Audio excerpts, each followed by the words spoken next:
फडणवीसांबाबत केलेल्या आक्षेपार्ह विधानावरून मनोज जरांगेंची दिलगिरी। 17 दिवसांच्या आंदोलनामुळे चुकीचे शब्द बोललो, जरांगेंची प्रतिक्रिया।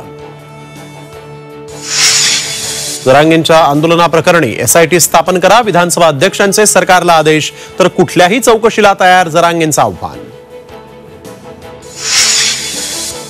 राज्याचा अंतरिम अर्थसंकल्प अजित पवारांकडून विधानसभेमध्ये सादर। अर्थव्यवस्था 1 ट्रिलियनवर नेण्याचं उद्दिष्ट। शेती, उद्योग, रोजगार, शिक्षण, आरोग्य तसंच महिला सक्षमीकरणासाठी घोषणांचा पाऊस।